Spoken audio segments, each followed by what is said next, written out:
자, 우리 한번 따라하겠습니다. 내 안에 거짓된 것. 내 안에 거짓된 것. 시편 51편 10절이 아주 성경에 안 중요한 구절이 어디 있겠어요. 다윗이 이제 하나님 앞에 기도하는 기도의 내용인데 거기서 이렇게 기도해요. 하나님이여, 내 속에 정한 마음을 창조하시고 내 안에 정직한 영을 새롭게 하소서. 자, 거기 보면 내 속에 정한 마음, 이걸 오늘 말씀으로 좀 가져오면 정직한 마음이다. 이 정직이라는 것은 철저히 하나님 앞에 있는 마음이죠. 하나님 앞에서 정한 마음, 정직한 마음, 온전한 마음을 내 속에 다시 이렇게 회복시키시고 창조하시고 재창조해 주시고. 왜? 하나님은 이제 원래대로 재창조하시는 그런 은혜를 우리에게 성령 안에서 주시니까. 그 다음에 이어서 이런 얘기를 해요. 내 안에 정직한 영을 새롭게 해달라고.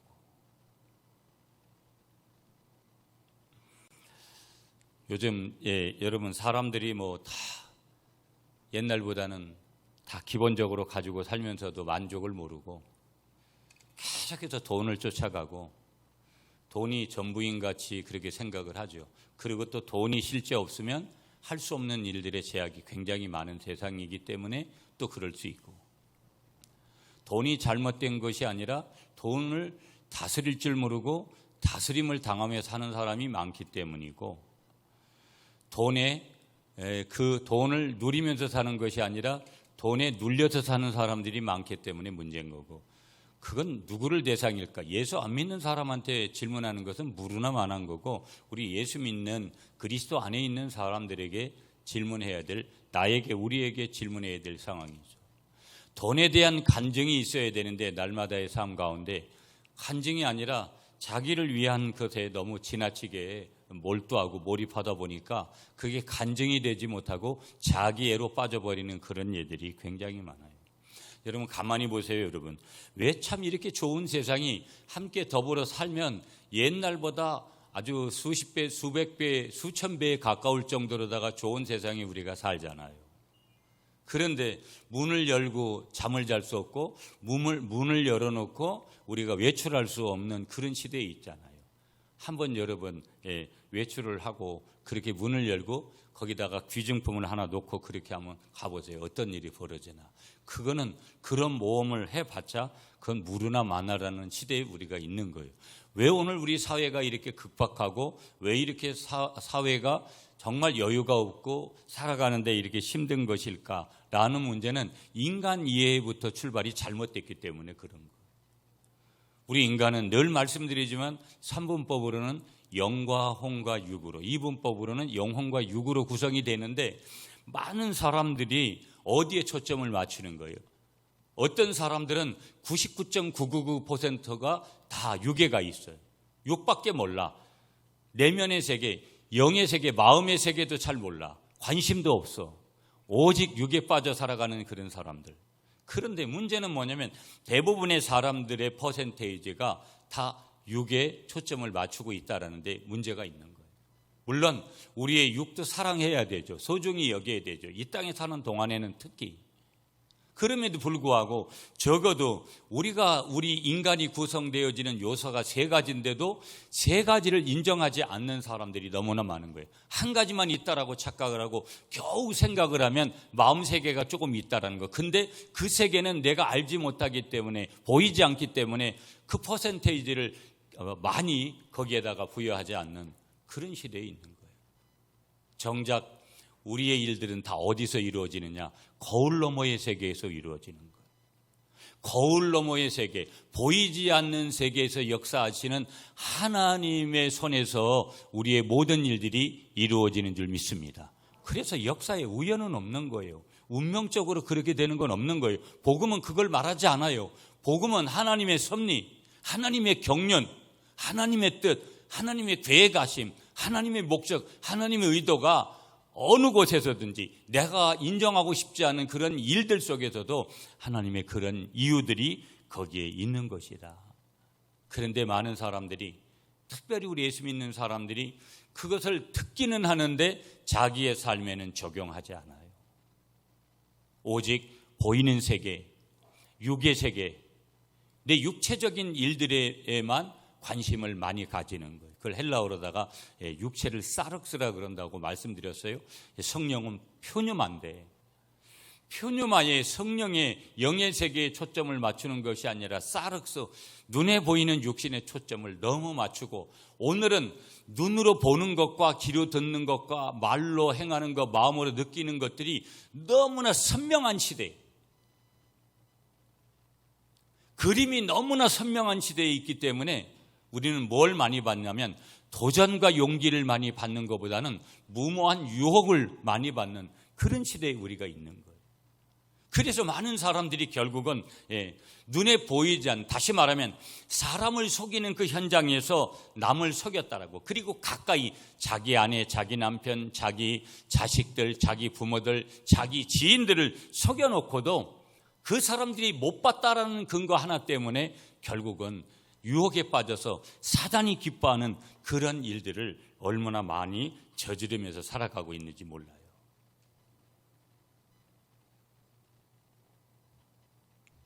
그래서 오늘 우리의 모든 인간관계를 보면 이중구조이기 때문에 어려운 거예요. 아주 더 선명한 구조로 보면 흑백의 구조이기 때문에 어려운 거예요. 음양의 조화를 이루는 그런 부분이 아니라 완전히 극과 극이 돼버리는 문제가 있는 거예요.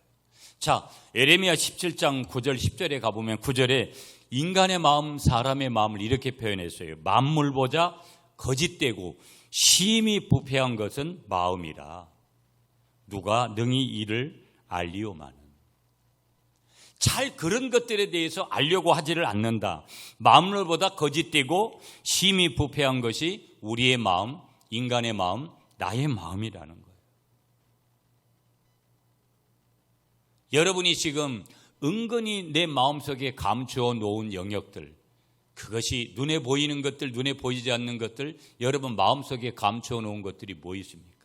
그 감추어 놓은 것들이 수십 년이 지나버린 것도 있고 어제 내가 마음속에 감추기를 시작한 것들이 있어요.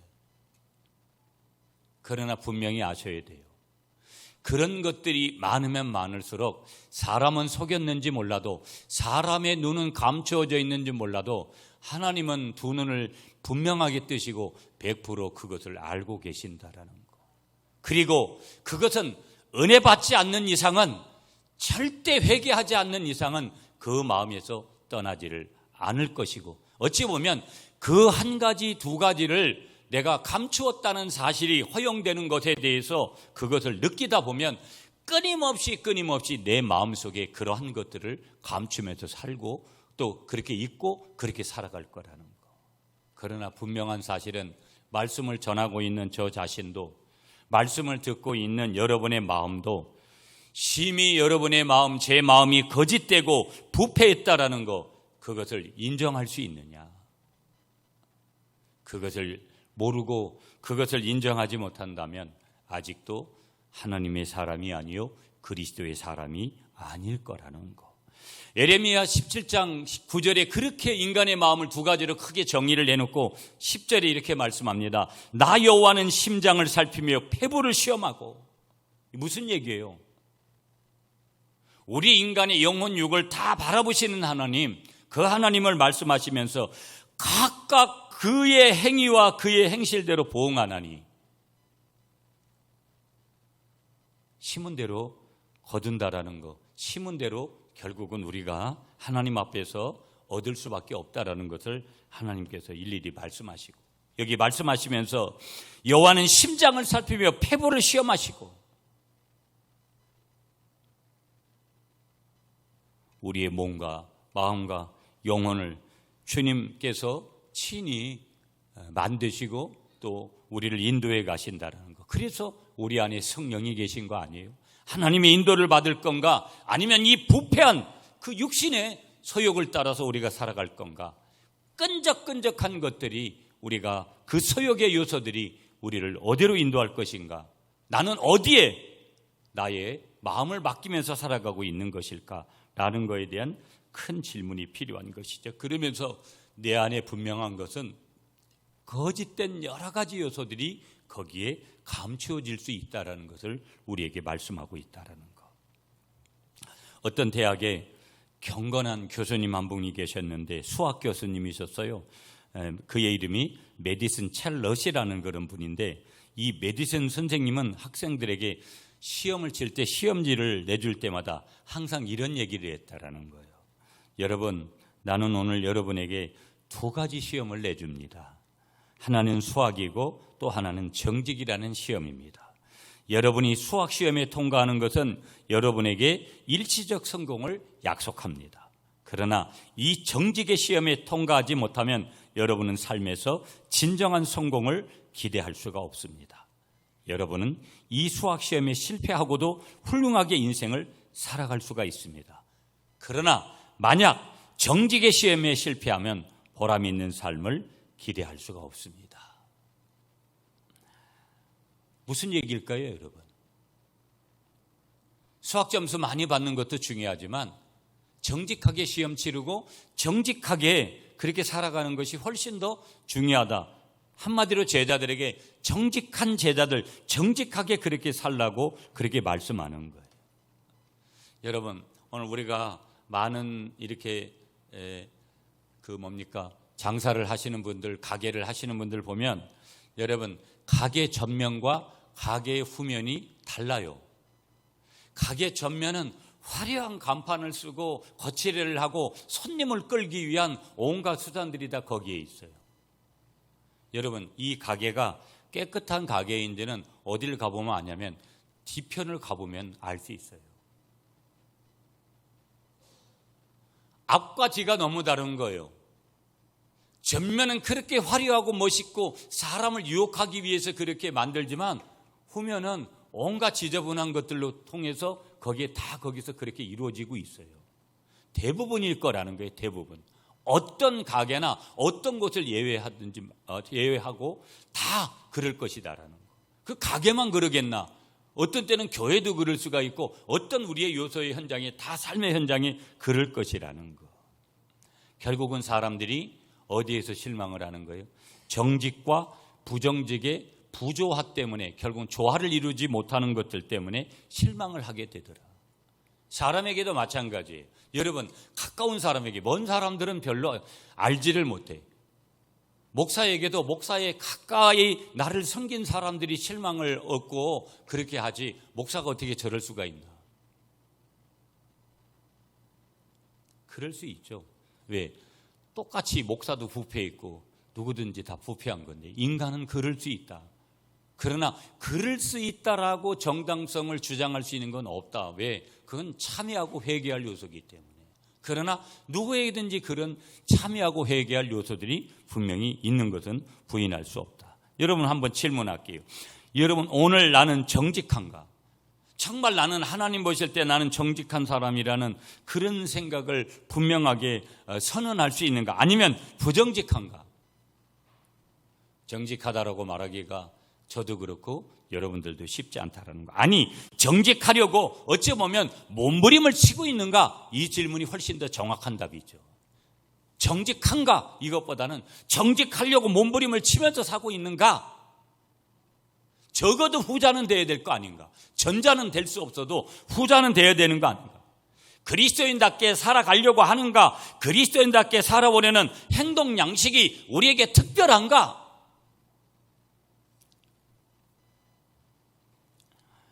성경은 하나님 우리에게 뭐라고 말씀하시냐면요, 악은 모든 모양이라도 버리라. 한번 따라하겠습니다. 악은 모든 모양이라도 버리라.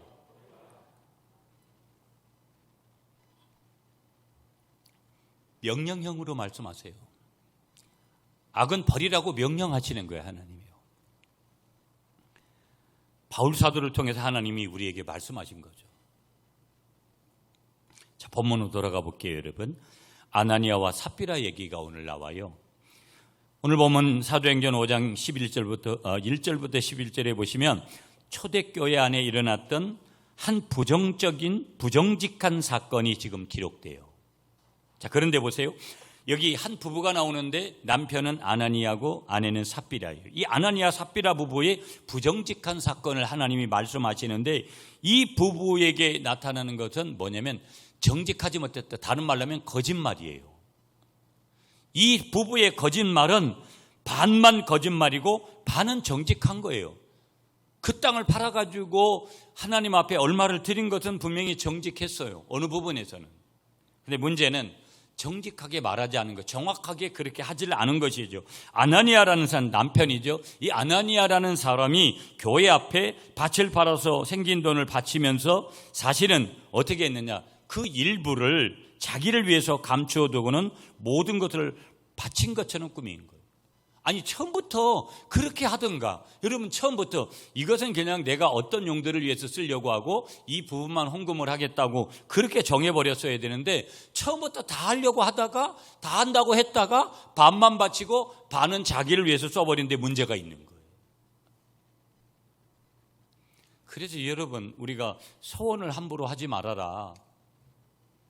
약속도 마찬가지인 게, 교회 앞에서 하나님 앞에서 약속이 소원이니까 그런 약속들을 하나님 앞에서 함부로 하면 안 돼요. 기도를 하면서도 하나님이 이렇게 떡밥을 던져야지 하나님이 분명히 들어주실 거야, 응답을 해 주실 거야. 그래서 하나님을 감동시키려고 크게 한 방 때리고 나중에는 결국은 후회하는 그런 일들. 기도하시는 분들은, 기도 안 하시는 분들이 더 문제죠. 기도 안 하는 분들은 심각한 분들이고, 기도하시는 분들 단어 선정을 하나님 앞에서 신중하게 하셔야 돼요. 아멘이세요? 신중하게 해야 된다라는. 내가 옛날에 그런 기도를 했었나요? 하나님은 다 아시죠. 나는 기억 못하고. 그래도 함부로 단어를 선택하는 건 이런 비극을 가져오는 것이죠. 보면 문제는 뭐냐? 사실 일부를 자기를 위해서 감춰두고는 모든 것을 감춰버린 것처럼 그냥 덮어버린 것이 문제인 거예요. 그것 때문에 문제가 어디까지 치닫게 되어지느냐. 아나니아와 삽비라 부부는 하나님의 징계를 받아서 세상을 떠나는 비극을 맞게 됐다라는 거예요.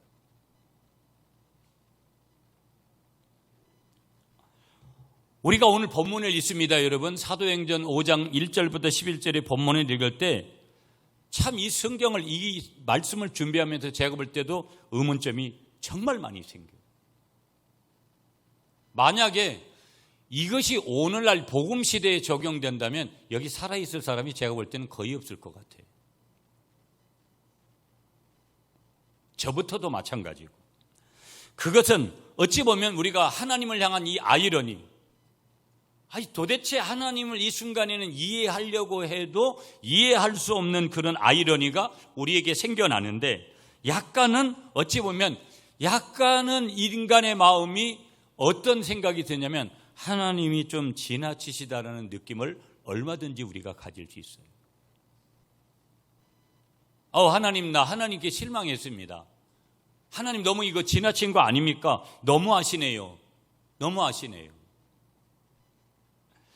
특히 인간은 선의의 거짓말도 있다는데 어찌할 수 없이 그럴 경우들이 있다는데, 거짓말에 대해서 그렇게 심각한 죄로 받아들이지 않는, 여러분, 오늘 우리가 살고 있는 이 동양권의 문화에 더욱 그러할 수 있다라는 거. 그럴 수도 있지라는 인간적인 생각이 훨씬 더 올라올 수 있는 분위기.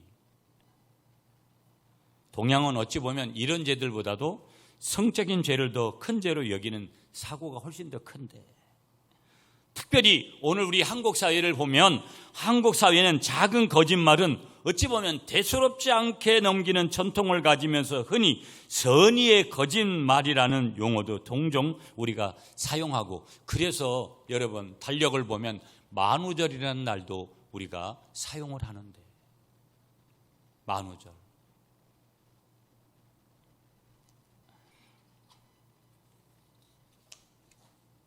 자, 오늘 본문 사건으로 다시 돌아가요, 여러분. 오늘 본문 사건은 하나님의 본보기로서의 의미를 훨씬 더 우리에게 던져주고 있고요.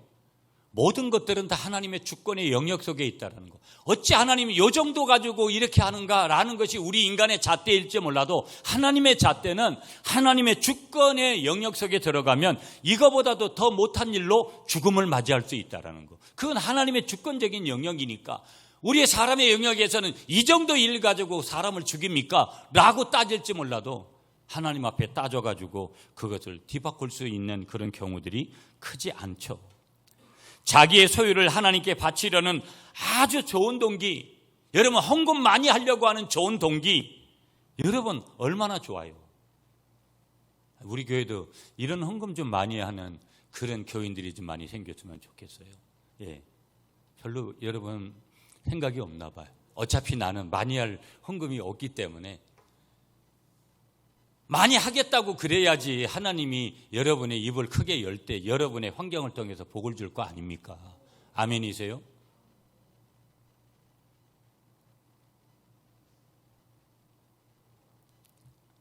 하나님 앞에 많이 바친다는 거예요. 그 많이 바치려는 아주 좋은 동기에도 불구하고 그것을 부분적으로 속였다라는 그런 사실 때문에 하나님이 생명까지 거두어 가실 필요가 있었는가?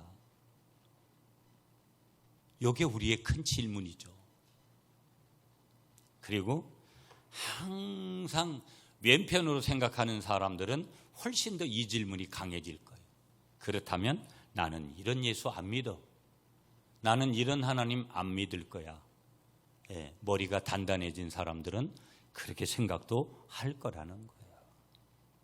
다시 의문이 다시 도달하게 되는 그 지점에 우리가 가게 되면 왜 하나님께서는 이 사건을 초대교회 안에 허용을 하시고 성서에 기록하게 하셨을까?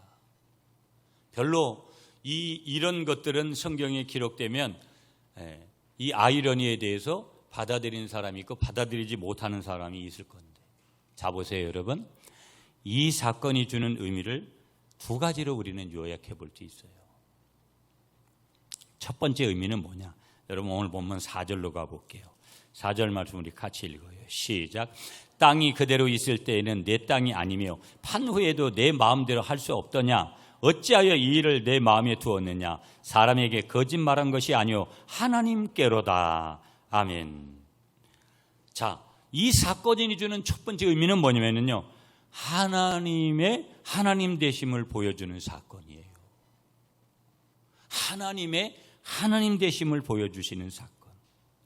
땅이 그대로 있을 때에는 내 땅이 아니며 판 후에도 내 마음대로 할 수 없더냐? 어찌하여 이 일을 내 마음에 두었느냐? 사람에게 거짓말한 것이 아니요 하나님께 거짓말한 거다. 하나님 앞에 거짓말한 거라는 거예요. 이 말은 무슨 얘기겠어요? 하나님 앞에 거짓말했다, 이 말은 거짓은 죄거든요. 그러니까 하나님 앞에 죄 지었으니까 징계받고 심판받는 건 마땅한 거다. 근데 문제는 또 아이러니가 뭐예요? 아니, 회개할 기회를 줘야 되는 거 아닙니까? 하나님이 오래쯤 기다려야 되는 거 아닙니까? 어떻게 즉시 이런 일을 행할 수 있습니까? 거기에 대한 것들은 얼마든지 의문을 품을 수 있는 거예요. 하나님이 이러실 수가 없는 건데, 우리 앞에 행할 때 우리가 극심한 실망감을 하는 이유들이 다 그런 거잖아요. 지금 내 등을 쳐주고 나를 지원해주고 나에게 내가 한 것 없어도 막 쏟아 부어줘도 시원찮을 판에 하나님이 역으로 행하실 때, 심판을 속히 하시는 하나님, 심판을 더디하시고 오래 참으시는 하나님인데 오래 기다려주지 않고 오래 참아주시지 않고 속히 징계하시는 하나님, 나에게 한번 적용해 보면 속상하죠. 하나님 앞에 화가 나죠. 이 사건이 주는 첫 번째 의미가 뭐라고요? 하나님의 하나님 되심을 보여준 사건이다. 시편 5편 4절 6절의 말씀 주세요. 주는 죄악을 기뻐한 신이 아니시니, 아멘이세요? 죄를 기뻐하는 분이 아니라는 거예요. 거짓말하는 자를 멸망하시리이다. 여호와께서는 속이는 자를 싫어하시나니. 거짓말하는 거 싫어하신다라는 거예요. 거짓말을 밥 먹되 하는 사람이 있어요? 다 거짓말해요, 모든 인간은. 그렇지만 거짓말을 밥 먹듯이 하는 사람이 있고, 거짓말을 뜨문뜨문 하는 사람이 있고, 거짓말을 하면서도 하나님 앞에서 안 하려고 몸부림을 치는 사람이 있고, 아무 생각 없이 하는 사람이 있고. 나는 어떤 분이에요? 그리고 거짓말한 거에 대해서 무감각한 사람, 이것이 죄라는 그런 감각을 느끼지 못하는 사람, 심각한 거죠. 우리는 하나님이 얼마나 거짓말을 심각한 죄악으로 취급하고 계시는가를 알 수 있습니다. 믿으시죠 여러분? 할렐루야, 아멘이세요? 잠언 20장 10절에 보시면은요, 한결같지 않은 저울추와 말은 다 여호와께서 미워하시느니라. 여러분, 저울추는 장사하시는 분들한테 해당되는 거죠. 장사하시는 분들의 상도덕에서의 거짓말 윤리를 지적하는 거예요. 이 얼마 전에 무슨 강원도에 가서 뭡니까? 무슨 거기 과자 종류를 7만 원에 팔아가지고 난리를 떨고 그런 일들이 왜 일어나겠어요?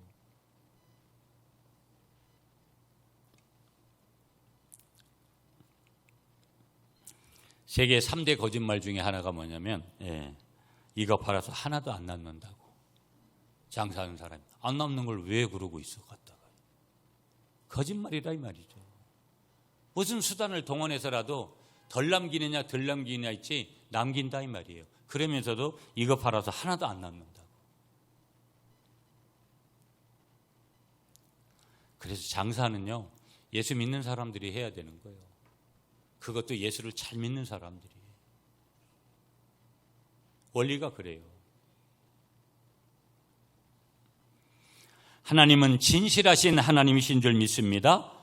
반면에 마귀는 어떤 거예요? 거짓말하는 거예요. 요한복음 8장 44절에 보시면 그는 처음부터 살인자요. 마귀를 얘기하는 거예요. 사단을 얘기하는 거예요. 악한 영을 얘기하는 거예요. 진리가 그 속에 없으므로 진리에 서지 못하고 거짓을 말할 때마다 제 것으로 말하나니 그가 거짓말장이요 거짓의 아비가 되었습니다.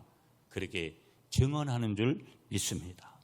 사도 바울은 에베소서 3장 25절에서 예수 그리스도를 구주와 주님으로 영접하고 그리스도 안에서 새로운 사람이 된 자의 특징 가운데 하나를 언급하는데 그 하나가 뭐냐면 참된 언어 생활이다. 그렇게 강조를 해요. 어떤 말을 하느냐? 나의 언어의 영성이 어떤 영성의 색깔을 지금 가지고 있느냐?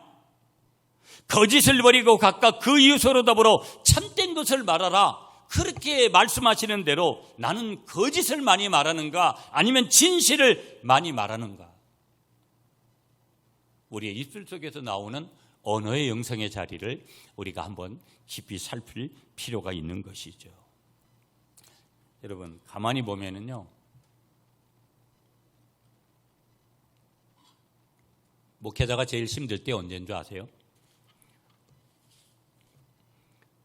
목사 앞에 와가지고 거짓말을 칠 때가 제일 힘든 거예요. 거짓말을 치는 사람들이 있어요. 목사 앞에까지 와가지고 거짓말을 쳐요. 여러분 한번 가만히 생각해 보세요. 가만히 한번. 그리고 한번 기억하셔야 돼요. 우리가 거짓을 말할 때 그것은 우리의 삶이 사단의 지배 아래에 있다라는 증거라는 거. 성령의 지배를 받는 것이 아니라 성령이 내 안에서 떠나지 않았는데 성령님이 내 안에서 근심하시고 있고 그 근심하시는 그 틈을 타서 사단이 약한 영이 나의 삶을 지배해버리는, 나의 마음을 지배해버리는, 나의 내면을 지배해버리는. 자, 오늘 본문 3절 보실까요? 3절 말씀 우리 다 같이 시작. 베드로가 이르되 아나니아야 어찌하여 사탄이 내 마음에 가득하여 내가 성령을 속이고 땅값 얼마를 감추었느냐? 잘 말씀하고 있잖아요. 본문에 아나니아와 삽비라의 거짓말이 배후에 사단의 영향력이 있었다라는 거예요. 그리고 아나니아의 거짓말은 궁극적으로 하나님을 향한, 하나님 앞에서의, 더 나아가서 하나님을 대항하는 죄악이었다라는 것을 분명하게 말씀하는 거예요. 하나님께로 향한 거짓말, 하나님을 향한 거짓말, 하나님 앞에서의 거짓말. 그러니 인간 앞에서는 얼마든지 서슴없이 그렇게 행하는 것이죠. 우리가 참으로 하나님께 속해 있는 삶을 사는지의 여부는 그러므로 우리가 우리의 언어 생활에서 얼마나 진실한가가 우리의 언어 밑바탕에 흐르고 있는 우리의 생각과 동기, 그런 면에서 얼마나 진실한가에 달려있다 해도 지나침은 아닐 것이라는 것을 우리에게 말씀하고 있다는 거. 자, 첫 번째 이 사건이 주는 의미는 하나님의 하나님 되심을 보여준다. 두 번째 의미가 뭐냐? 11절이에요. 여러분 11절 말씀 다 같이 시작. 온 교회와 이 일을 듣는 사람들이 다 크게 두려워하니라. 두 번째 의미가 뭐냐? 하나님께서 교회의 순교를 보호하신 사건이다. 하나님께서 교회의 순교를 보호하신 사건. 초대교회는 아직도 유아기 그런 상태였어요. 인간으로 말하면 사람의 인격 형성에서 가장 중요한 시기가 어린아이 때라는데 3살 버릇 80까지 간다. 우리 속담이 있듯이 어렸을 때 그 아이에게 얼마나 진실을 가르쳤느냐 하는 것이 평생 그 아이의 도덕성을 결정하는 기준이 그때 생겨난다라는 거예요. 그렇기 때문에 따라서 그 유아기는 가장 큰 성장을 이루는 시기고 또한 평생의 인격을 결정하는 그런 시기인데 이때 잘못되기 시작하면 평생을 그르치게 된다라는 거예요. 만약에 아직도 이 유아기 상태에 있는 초대교회에 속임수와 부패가 통하기 시작하면 이 교회의 장래는 보나마나 뻔할 것이라는 거예요. 그래서 하나님께서는 교회론으로 접근하면 아나니아와 삽비라 부부의 생명을 결국은 거두어 가면서까지 이 거짓을 징계하신 것이 아닐까. 하나님께서 교회의 순교를 보호하시기를 원하셨고 하나님께서는 이 어린 교회가 정직을 생명으로 삼고 자라날 수 있도록 하기 위해서 처음부터 이 부정직의 독소를 결코 용납하지 않으시려고 작정을 하셨다라는 거.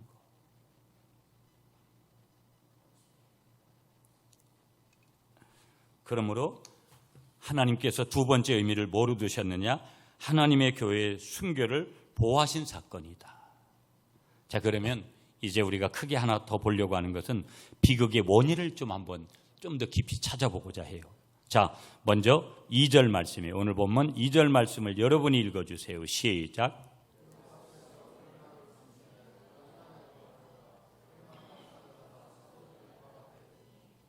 아멘. 첫 번째 이 비극의 원인은 뭐냐? 한번 따라서 하나님보다 사람을 더 의식했습니다. 자, 보세요. 우리는 사람들을 전혀 의식하지 않고 인생을 살아갈 수 없어요. 사람 의식할 때가 얼마나 많습니까? 아니, 실제로 어느 정도는 사람들을 의식하면서 살아갑니다. 그러나 내가 성령님 안에서 거듭남을 경험한 신앙인이라면 반드시 사람보다도 더 하나님을 의식해야 될 줄 믿습니다. 할렐루야, 아멘이십니까? 아나니아와 삽비라의 사람의식, 다시 말하는 사람을 의식하는 내용을 우리가 보면 우리는 4장 37절을 우리가 한번 볼 필요가 있어요. 4장 37절로 가보면 그가 밭이 있음에 팔아 그 값을 가지고 사도들의 발 앞에 두니라. 그가 누구냐면 여기 바나바를 얘기하는 거예요. 그러니까 바나바를 가만히 4장에서 보면 뭘 보여주고 있냐면 바나바가 자기 밭을 팔아서 전부를 사도들 앞에 내어놓는 거예요. 그러니까 그때 그걸 누가 봤냐면 아나니아 삽비라 부부가 본 거예요. 여러분, 이 신앙교육이라는 것을 본원교육으로 실제적인 교육으로 하는 것은 긍정적인 측면에서는 굉장히 중요한 거예요. 유대인들이 행했던 학가다 교육, 단순 반복 지속적인 이 학가다 교육이 굉장히 중요한 거예요. 신앙교육도. 그런데 그때 볼 때까지만 해도 굉장히 중요한 거예요. 아마 아나니아와 삽비라 부부도 이런 바나바의 헌신을 보고서 신앙적인 면에서 어떤 인간적으로는 우리가 그럴 때도 있잖아요. 나도 좀 하나님 앞에 이렇게 해봐야지. 인간적인 질투심을 어떻게 보면 약간 가졌는 것 같아요. 왜? 동기가 잘못됐으니까 결과가 잘못 나왔겠죠, 과정도. 그럼 나도 바나바처럼 내 소유를 바치면 다른 사람들에게 주목을 받겠지. 아마 이런 생각도 아마 했지 않았을까라는 질문을 해봐요. 순수하지 못하고 비신앙적인 동기에서 헌신을 결심하고 있구나 하는 것을 보여주는 거예요. 자, 기억에 여러분 중요한 말씀 하나 드릴게요. 하나님은 행위보다도 헌금하는 동기를 더 중요하게 보시는 줄 믿습니다. 이거 굉장히 중요해요. 어떤 행위를 했느냐보다도 헌금을 하는 동기가 뭐냐? 하나님은 그걸 더 중요하게 보시더라는 거예요. 자, 다시 본문에 돌아가 보면 아나니아와 삽비라 부부는 하나님보다도 사람을 더 의식했기 때문에 그러한 비참한 결과를 맞이했더라는 거예요. 오늘 우리는 이 말씀 앞에서 이렇게 물어야 되는 거예요. 우리는 주님을 향한 섬김과 봉사의 자리에 설 때마다 누구를 더 의식하고 있는가? 살아계신 하나님인가? 아니면 내 주변의 사람들인가? 내 성도들인가? 그가 비극을 맞이했던 이 부부의 첫 번째 원인은 하나님보다 사람을 더 의식했다라는 거. 두 번째 원인은 뭐냐? 7절 말씀이에요. 7절 말씀도 여러분이 시작.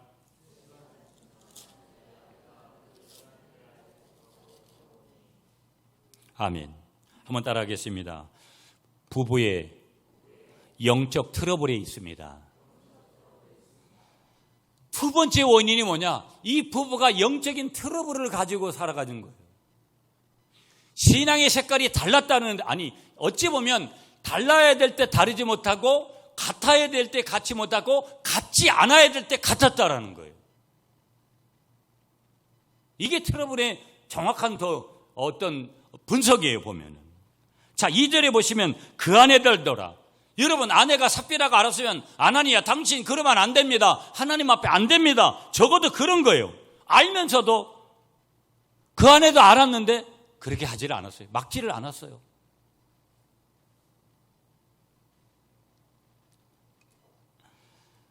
창세기에 보면 여러분, 부부를 뭐라고 표현하냐면 돕는 배필이다. 아주 굉장히 중요한 고급 단어예요. 엄청난 단어죠.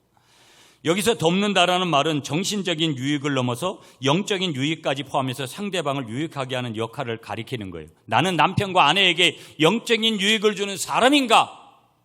예배와 기도와 말씀과 헌금과 봉사와 전도에서 영적인 분야까지 하나님 앞에서 바르게 유익을 주는가? 물어야 돼요. 부부의 영적인 트러블이 두 번째 원인이었다. 세 번째 여러분 원인은 8절 말씀이에요. 8절 말씀 우리 다 같이 시작. 베드로가 이르되 그 땅 판값이 이것뿐이냐 내게 말하라 하니 이르되 예 이것뿐이라 하더라. 아멘. 예. 세 번째 원인은 뭐냐면 회개할 기회를 상실한 거예요. 회개할 기회를 하나님이 주시는데도 베드로를 통해서 거절하는 거예요. 아나니아가 오 하나님하고 한밤중에 벌떡 일어나서 통회하고 자복했더라면 그들의 부부의 삶은 그리고 이 교회의 영광을 어떻게 하나님께서 바꾸셨을까? 저는 하나님, 제가 하나님 앞에서 정직하지 못했습니다. 손을 들었다면 그 결과는 어떻게 되었을까? 그러나 아나니아는 마지막 기회까지 거절했고요. 더 불행한 것은 아내 삽비라의 경우도 동일했다라는 거. 그게 7절과 8절에서 주시는 메시지예요. 주어진 기회를 계속 거절할 때, 여러분 이거 무서운 단어예요, 여러분. 하나님이 나에게 계속 기회를 주는데도 그 기회를 계속적으로 거절할 때 결국은 비참한 결과를 맞이하게 되는데 그 대표적인 사람이 이스라엘의 초대 왕이었던 사울 같은 왕이에요. 그러한 결과가 결코 하나님께서 처음부터 의도하신 징계는 아니었다는 사실을 주목해야 돼. 내가 그걸 끊임없이 계속 선택해 가는 거예요. 아나니아 삽비라가 그걸 선택한 거예요. 하나님은 그걸 선택하기를 원하시지 않았는데 오늘 나에게 회개의 기회가 주어졌을 때 나는 주님 앞에 나의 부정직함을 자복하면서 주님의 국률의 은혜를 구할 수 있는 고백이, 진정한 신앙 고백이 있는가? 기억하셔야 돼요, 여러분. 아나니아와 삽비라 부부의 비극은 이 마지막 기회를 거절했기 때문에 생깁니다. 너 이거 마지막이야. 우리 아이들한테 뭔가를 갖다가 가르치려고 할 때 엄마가 너에게 주는 마지막 기회야. 아빠가 너에게 주는 마지막 기회야. 그 마지막 기회를 잃어버리면 어떻게 되는 거예요? 귀사닥이 날라오는 거죠. 예. 그런 경험들 옛날에 안 했습니까? 요즘이야 우리가 아이가 귀하니까 그렇게 때려요. 옛날에는 여러분 저도 초등학교 6학년 때 우리 아버지 87세 된 지금의 87세지만 그때는 팔팔하신 아버지 아니겠어요? 지게 짝대기로 얼마나 두둥이 팼는지 아직까지도 그게 기억이 나요.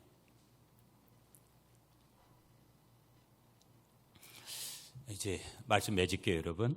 오늘 우리에게 주시는 결론에 하나님 메시지 한번 붙으셨으면 좋겠어요. 거짓이라는 것은 결코 은폐될 수 없다는 사실. 예. 악이라는 것은 완벽성이 없어요. 반드시 드러나게 돼 있어요. 하나님은 지금 우리를 보고 계시다가 우리의 악의 영역에 있는 것들을 심판하시죠. 징계하시지. 선에 있는 영역, 하나님의 영역에 있는 것을 우리에게 징계하시지 않잖아요. 아브라함 링컨은 거짓은 잠깐 통할 수 있지만 영원히 통할 수 없습니다. 유명한 얘기를 했어요. 아나니아와 삽비라 부부가 제거되니까 여러분 11절, 12절, 13절을 보니까 여러분 어떤 일이 벌어지는 거예요? 마지막 절 우리가 다시 한번 읽을까요? 5장 11절 말씀 다 같이 시작. 온 교회와 이 일을 듣는 사람들이 다 크게 두려워하니라. 12절 사도들의 손을 통하여 민간에 표적과 기사가 많이 일어나며 믿는 사람이 다 믿음을 같이하여 솔로몬 행각에 모이고 그 나머지는 감히 그들과 상종하는 사람이 없으나 백성이 칭송하더라. 여러분 거짓이 제거될 때 하나님의 놀라운 역사가 있는 거예요. 여러분 우리 교회 안에 여러분들이 막 저 사람 때문에 우리 교회가 안 되는 것 같죠? 실제는 나 때문에 안 돼요. 제가 늘 말씀드리죠. 유라고 나는 손가락질하지만 아이 때문이라는 거.